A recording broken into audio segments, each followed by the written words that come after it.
أعوذ بالله من الشيطان الرجيم. بسم الله الرحمن الرحيم. الحمد لله الذي أنزل على عبده الكتاب ولم يجعل له عوجا قيما لينذر بأسا شديدا من لدنه ويبشر المؤمنين الذين يعملون الصالحات أن لهم أجرا حسنا ماكثين فيه أبدا وينذر الذين قالوا اتخذ الله ولدا ما لهم به من علم ولا لآبائهم كبرت كلمة تخرج من أفواههم إن يقولون إلا كذبا فلعلك باخع نفسك على آثارهم إن لم يؤمنوا بهذا الحديث أسفا إنا جعلنا ما على الأرض زينة لها لنبلوهم أيهم أحسن عملا وإنا لجاعلون ما عليها صعيدا جرزا أم حسبت أن أصحاب الكهف والرقيم كانوا من آياتنا عجبا إذ أوى الفتية إلى الكهف فقالوا ربنا آتنا من لدنك رحمة وهيئ لنا من أمرنا رشدا فضربنا على آذانهم في الكهف سنين عددا ثم بعثناهم لنعلم أي الحزبين أحصى لما لبثوا أمدا نحن نقص عليك نبأهم بالحق إنهم فتية آمنوا بربهم وزدناهم هدى وربطنا على قلوبهم إذ قاموا فقالوا ربنا رب السماوات والأرض لن ندعو من دونه إلها لقد قلنا إذا شططا هؤلاء قومنا اتخذوا من دونه آلهة لولا يأتون عليهم بسلطان بين فمن أظلم ممن افترى على الله كذبا وإذ اعتزلتموهم وما يعبدون إلا الله فأووا إلى الكهف ينشر لكم ربكم من رحمته ويهيئ لكم من أمركم مرفقا وترى الشمس إذا طلعت تزاور عن كهفهم ذات اليمين وإذا غربت تقرضهم ذات الشمال وهم في فجوة منه ذلك من آيات الله من يهد الله فهو المهتد ومن يضلل فلن تجد له وليا مرشدا وتحسبهم أيقاظا وهم رقود ونقلبهم ذات اليمين وذات الشمال وكلبهم باسط ذراعيه بالوصيد لو اطلعت عليهم لوليت منهم فرارا ولملئت منهم رعبا وكذلك بعثناهم ليتساءلوا بينهم قال قائل منهم كم لبثتم قالوا لبثنا يوما أو بعض يوم قالوا ربكم أعلم بما لبثتم فابعثوا أحدكم بورقكم هذه إلى المدينة فلينظر أيها أزكى طعاما فليأتكم برزق منه وليتلطف ولا يشعرن بكم أحدا إنهم إن يظهروا عليكم يرجموكم أو يعيدوكم في ملتهم ولن تفلحوا إذا أبدا وكذلك أعثرنا عليهم ليعلموا أن وعد الله حق وأن الساعة لا ريب فيها إذ يتنازعون بينهم أمرهم فقالوا ابنوا عليهم بنيانا ربهم أعلم بهم قال الذين غلبوا على أمرهم لنتخذن عليهم مسجدا سيقولون ثلاثة رابعهم كلبهم ويقولون خمسة سادسهم كلبهم رجما بالغيب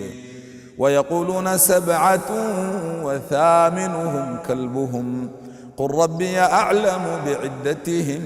ما يعلمهم إلا قليل فلا تمار فيهم إلا مراء ظاهرا ولا تستفت فيهم منهم أحدا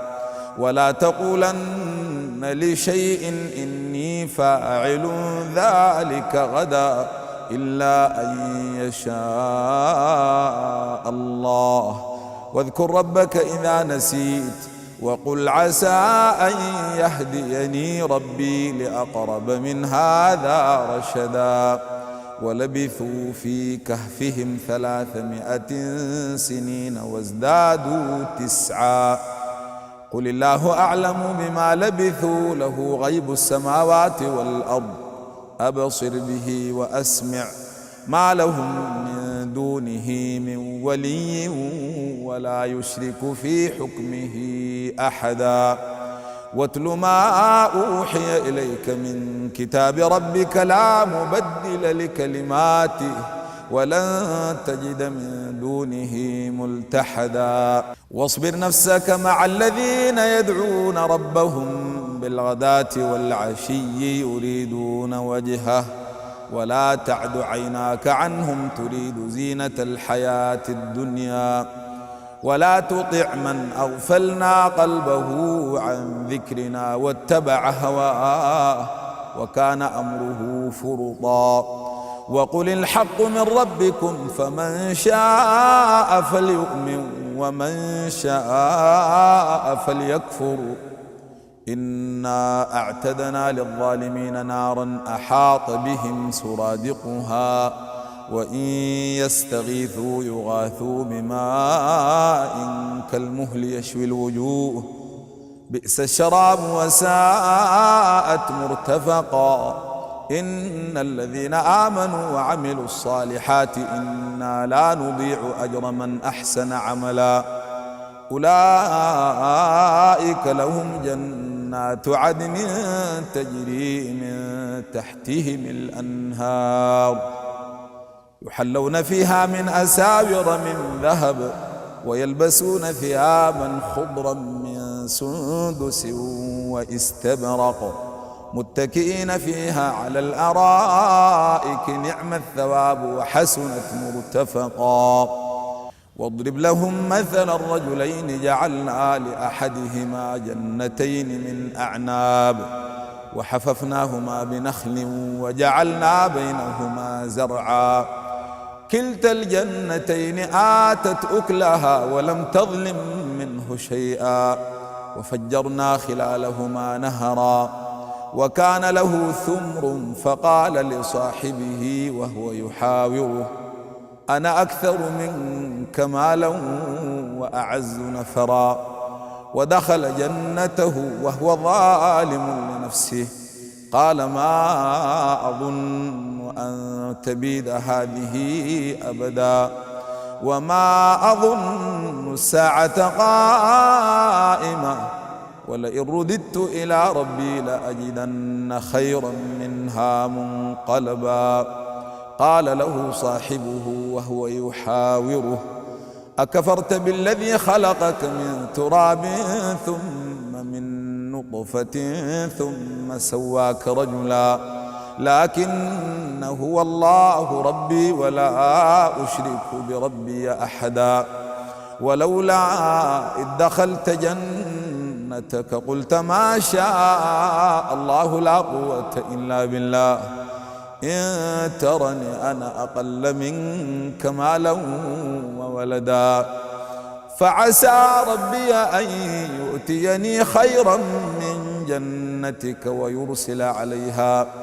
ويرسل عليها حسبانا من السماء فتصبح صعيدا زلقا أو يصبح ماؤها غورا فلن تستطيع له طلبا وأحيط بثمره فأصبح يقلب كفيه على ما أنفق فيها وهي خاوية على عروشها ويقول يا ليتني لم أشرك بربي أحدا ولم تكن له فئة ينصرونه من دون الله وما كان منتصرا هنالك الولاية لله الحق هو خير ثوابا وخير عقبا واضرب لهم مثل الحياة الدنيا كماء إن أنزلناه من السماء فاختلط به نبات الأرض فأصبح هشيما تذروه الرياح وكان الله على كل شيء مقتدرا المال والبنون زينة الحياة الدنيا والباقيات الصالحات خير عند ربك ثوابا وخير أملا ويوم تسير الجبال وترى الأرض بارزة وحشرناهم فلم نغادر منهم أحدا وعرضوا على ربك صفا لقد جئتمونا كما خلقناكم أول مرة بل زعمتم أن لن نجعل لكم موعدا ووضع الكتاب فترى المجرمين مشفقين مما فيه ويقولون يا ويلتنا ما لهذا الكتاب لا يغادر صغيرة ولا كبيرة إلا أحصاها ووجدوا ما عملوا حاضرا ولا يظلم ربك أحدا وإذ قلنا للملائكة اسجدوا لآدم فسجدوا إلا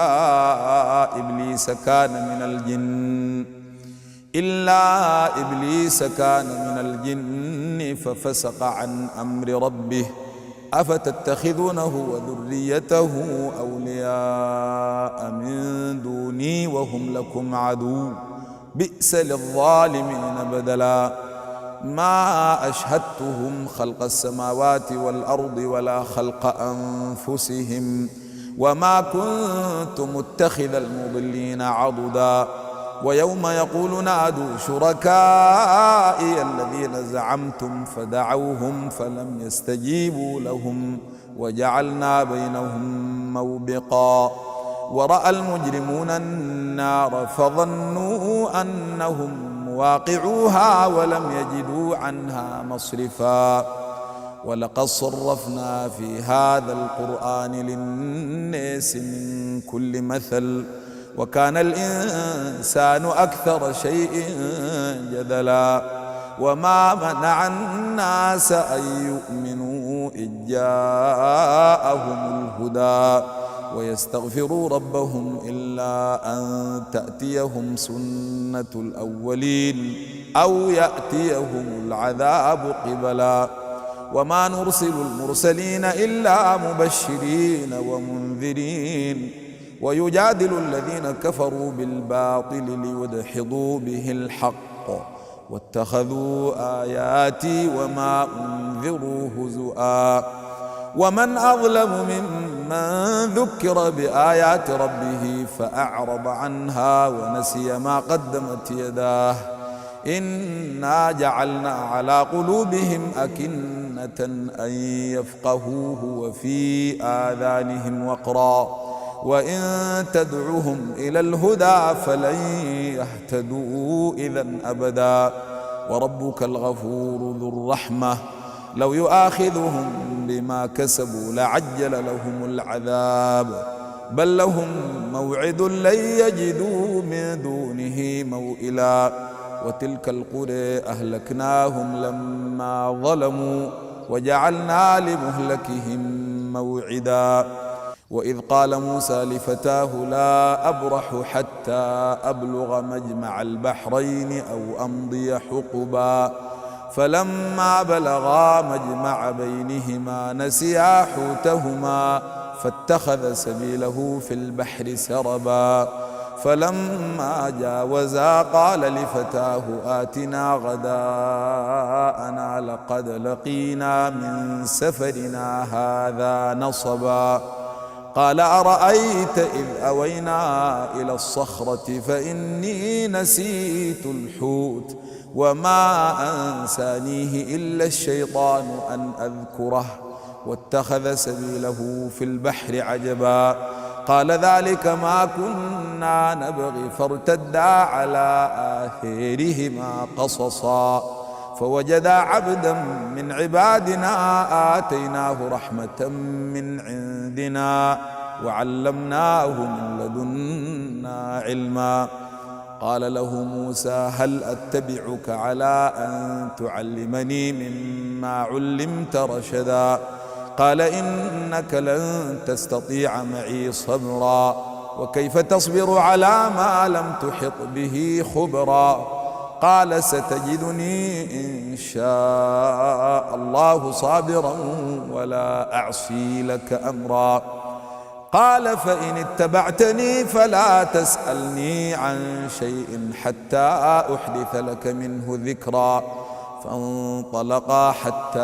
إذا ركبا في السفينة خرقها قال أخرقتها لتغرق أهلها لقد جئت شيئا إمرا قال ألم أقل إنك لن تستطيع معي صبرا قال لا تؤاخذني بما نسيت ولا ترهقني من أمري عسرا فانطلقا حتى إذا لقيا غلاما فقتله قال أقتلت نفسا زاكية بغير نفس لقد جئت شيئا نكرا قال ألم أقل لك إنك لن تستطيع معي صبرا قال إن سألتك عن شيء بعدها فلا تصاحبني قد بلغت من لدني عذرا فانطلقا حتى إذا أتيا أهل قرية استطعما أهلها فأبوا أن يضيفوهما فوجدا فيها جدارا يريد أن ينقض فأقامه قال لو شئت لاتخذت عليه أجرا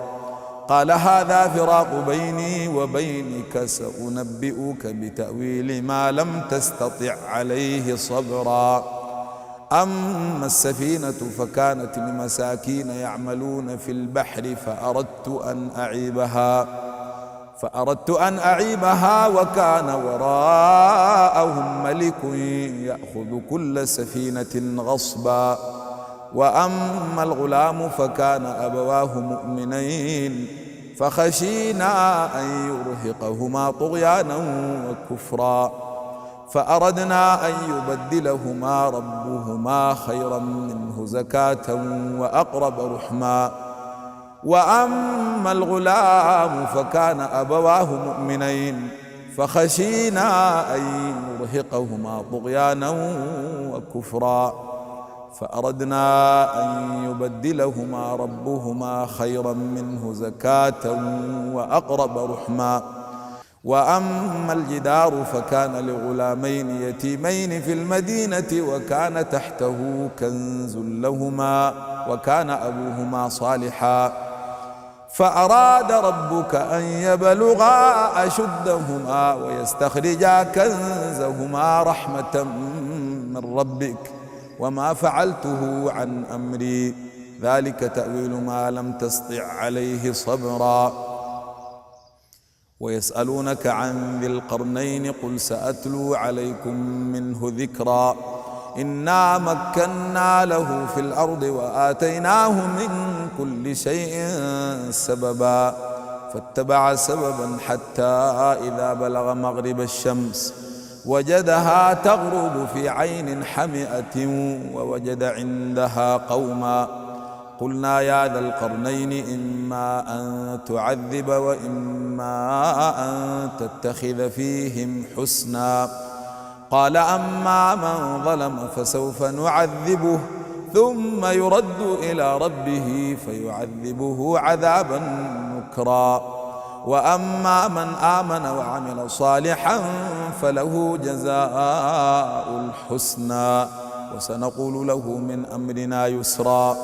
ثم اتبع سببا حتى إذا بلغ مطلع الشمس وجدها تطلع على قوم لم نجعل لهم من دونها سترا كذلك وقد أحطنا بما لديه خبرا ثم اتبع سببا حتى إذا بلغ بين السدين وجد من دونهما قوما لا يكادون يفقهون قولا قالوا يا ذا القرنين إن ياجوج وماجوج مفسدون في الأرض فهل نجعل لك خرجا على أن تجعل بيننا وبينهم سدا قال ما مكني فيه ربي خير فأعينوني بقوة أجعل بينكم وبينهم ردما آتوني زبر الحديد حتى إذا ساوى بين الصدفين قال انفخوا حتى إذا جعله نارا قال آتوني أفرغ عليه قطرا فما استطاعوا أن يظهروه وما استطاعوا له نقبا قال هذا رحمة من ربي فإذا جاء وعد ربي جعله دكا وكان وعد ربي حقا وتركنا بعضهم يومئذ يموج في بعض ونفخ في الصور فجمعناهم جمعا وعرضنا جهنم يومئذ للكافرين عرضا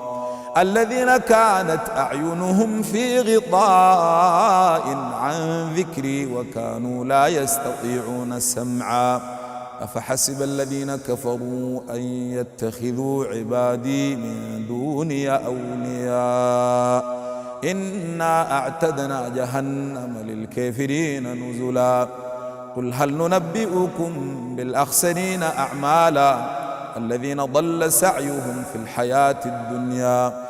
وهم يحسبون أنهم يحسنون صنعا أولئك الذين كفروا بآيات ربهم ولقائه فحبطت أعمالهم فلا نقيم لهم يوم القيامة وزنا ذلك جزاؤهم جهنم بما كفروا واتخذوا آياتي ورسلي هزؤا إن الذين آمنوا وعملوا الصالحات كانت لهم جنات الفردوس نزلا خالدين فيها لا يبغون عنها حولا قل لو كان البحر مدادا لكلمات ربي لنفد البحر قبل أن تنفد كلمات ربي ولو جئنا بمثله مددا قل إنما أنا بشر مثلكم يوحى إلي أنما إلهكم إله واحد فمن كان يرجو لقاء ربه فليعمل عملا